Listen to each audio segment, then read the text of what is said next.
Welcome to Chapter 4, Section 9, Linearization and Newton's Method. In this section, we are going to look at a few different techniques of linear approximation, and we're going to look at Newton's method of finding zeros of functions.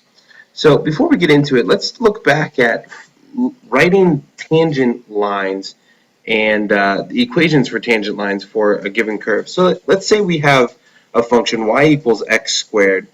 And we want to write the equation of the tangent line at x equal to 1. Well, let's go through the process that we have gone through many times in the past. The first thing we've got to do is we've got to find the slope of our tangent line at that curve. Well, to do that, we need to find y prime. And in this case, y prime is going to be 2x. And when x is equal to 1, that gives us a slope equal to 2. Okay, now let's think about what is this?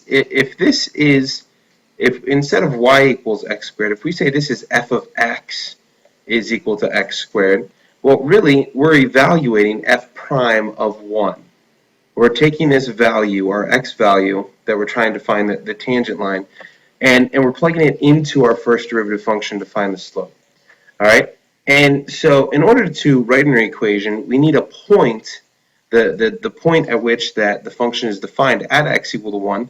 So to do that, we have to plug 1 back into the function.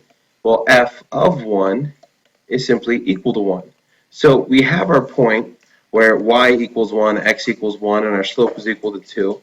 And so we write our tangent line y minus 1 is equal to 2 times the quantity x minus 1.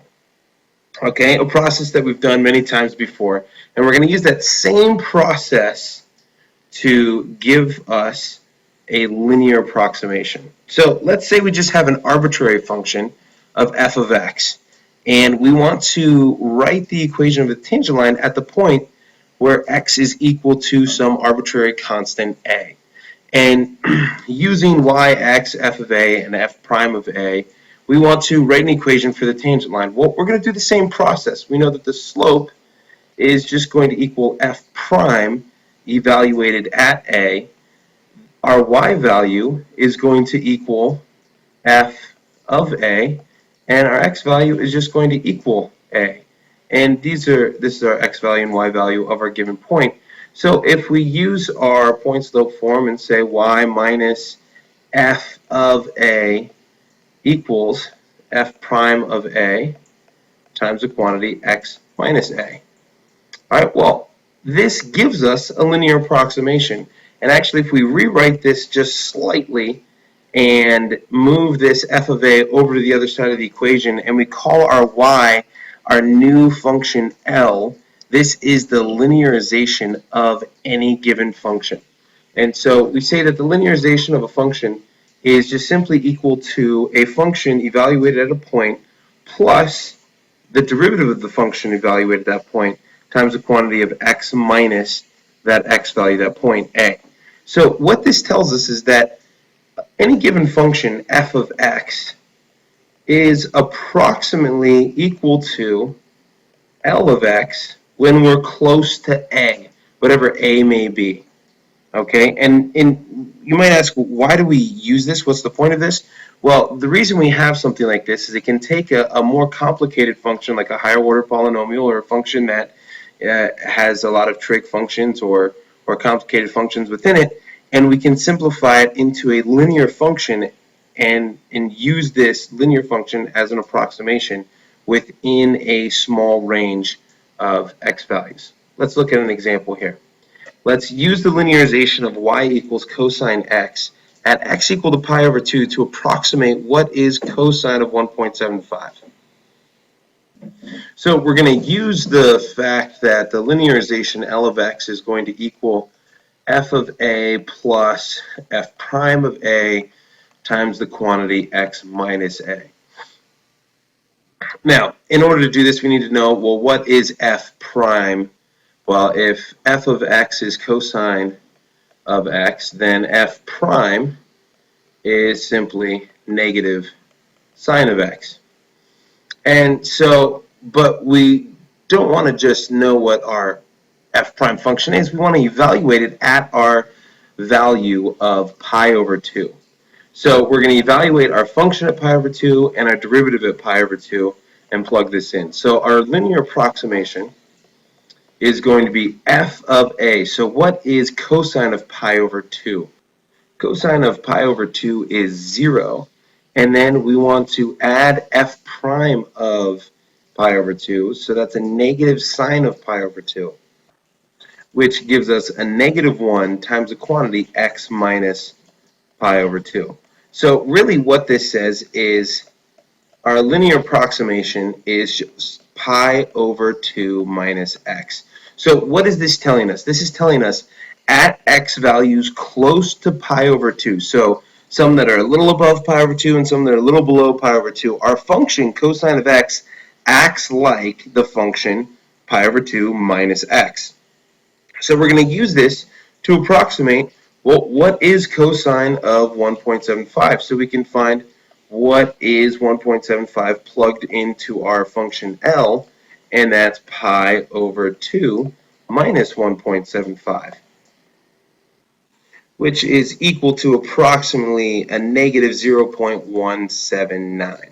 And so our linear approximation tells us that cosine of 1.75 is about negative 0.179. And actually, if you evaluate what cosine of 1.75 is, it is approximately 1.78. So this approximation is fairly accurate. It's accurate to at least 2 decimal places, not quite to the third, but it gives us a general idea of what the function is doing close to a given point. Okay, let's look at some other approximations that we can use. So if we have a binomial raised to a power, and let's say we have the binomial 1 plus x, and it's raised to some power k. Well, for small values of x, this function is actually like the linear function 1 plus kx.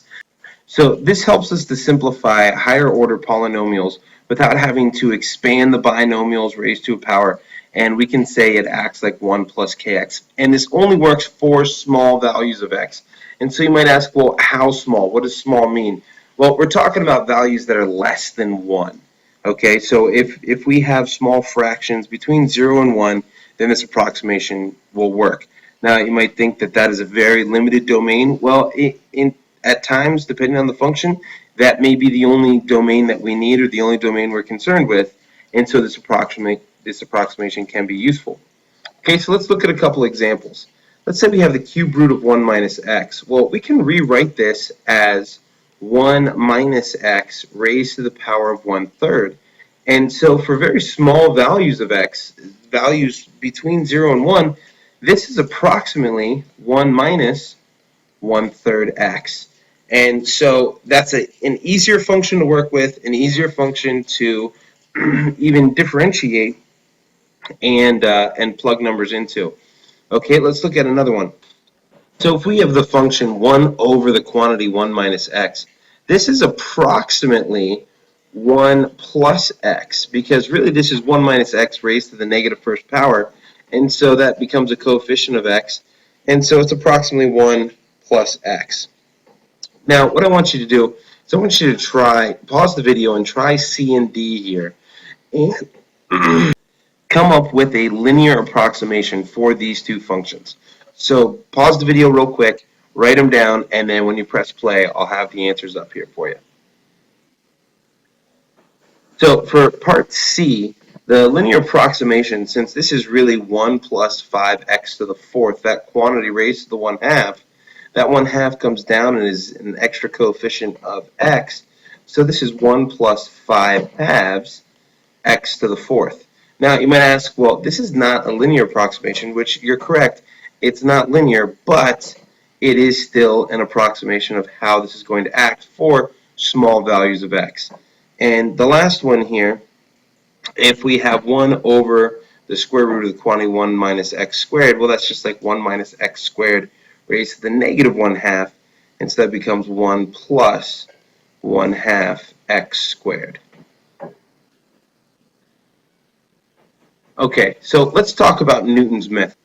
And yes, this is Sir Isaac Newton, who has done a bunch of things for both math and science.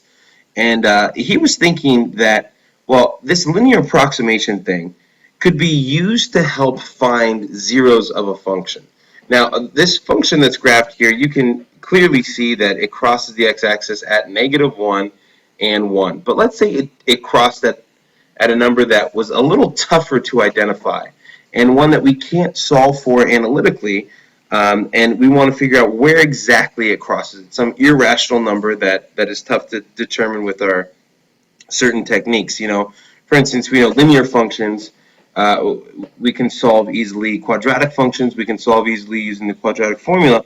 But things like cubics, we don't have a general form to solve every cubic under the sun, or any quartic or quintic or any higher order polynomial.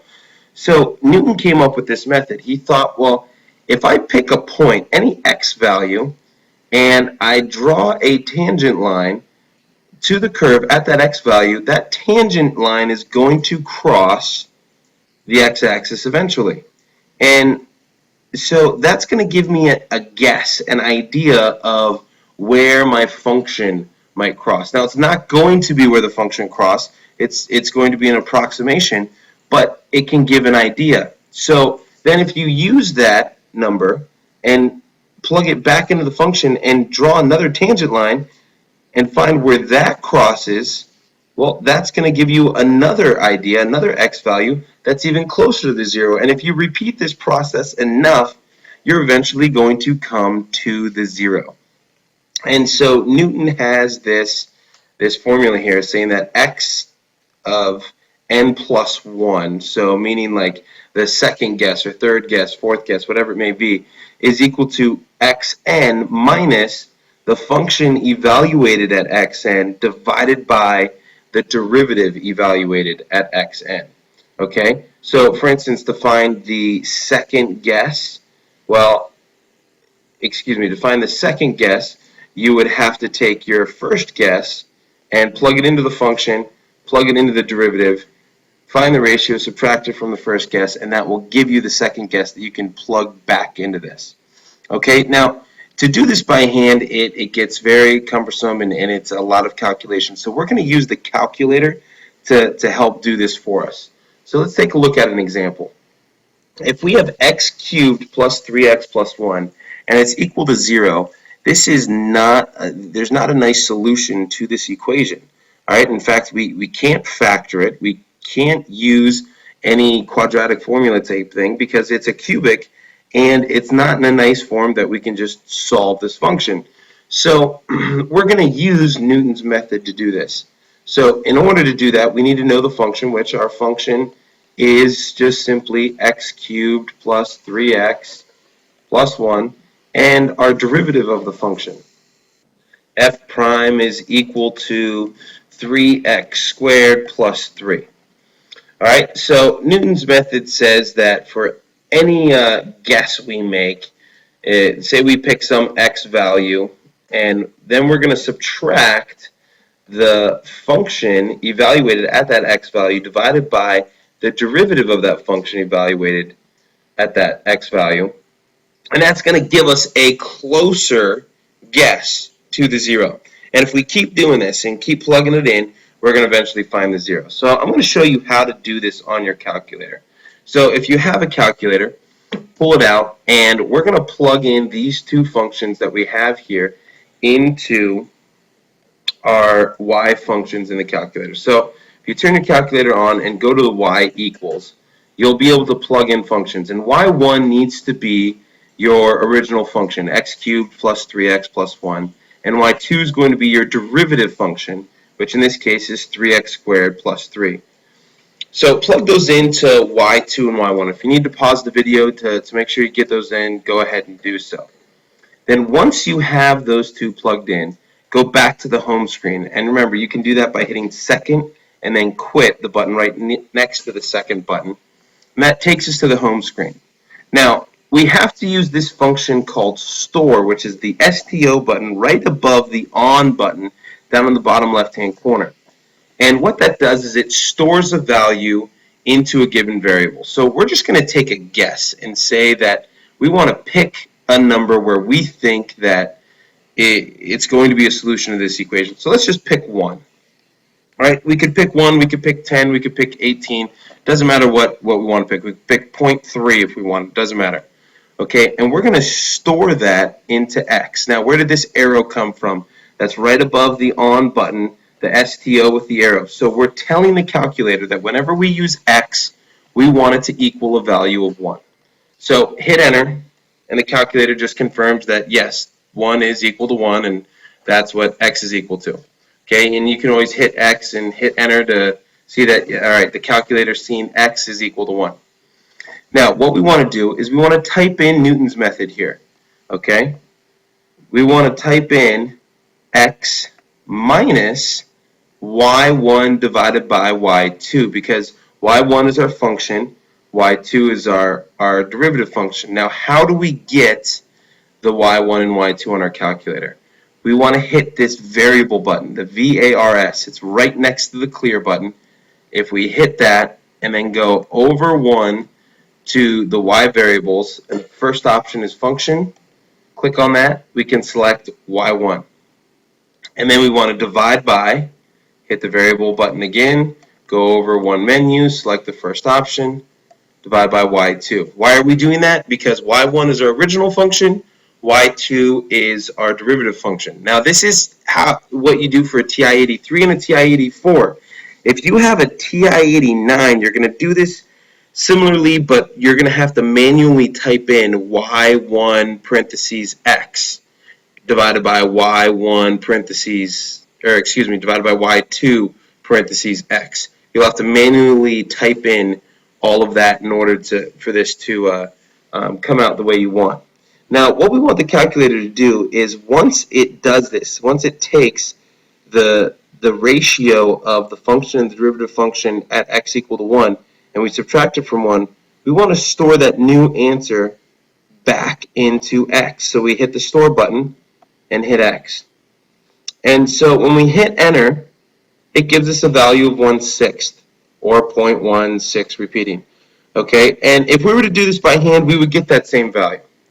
All right, now if we hit enter again, it gives us another value. That means that what we did is we took that 1/6, and now that is our new guess that we're plugging back into Newton's method, back into the function, into the derivative function, and we're subtracting it from 1/6. So we get a number of negative 0.321321321, and it repeats, so on and so forth. All right, well, let's hit enter again, and again, and again, and again, and again, and we notice now we're starting to repeat. So this must be our 0, negative 0.322185, okay? So our 0, x, is approximately negative 0.322185. And if you check this, this is actually correct. If you plug that back into the original function, it'll give you 0. Now, it'll be approximate because this is an irrational number that goes on forever and it doesn't terminate, but that gives us an approximate answer. Okay, Newton's method will yield that for us. So what I want you to do for homework, on page 303, you're going to do numbers 3 through 11, just the odd ones, and number 19, using Newton's method and the calculator. So don't do all of those calculations by hand. It's going to take you way too long. Use Newton's method, plug it into your calculator, and let the calculator do the work.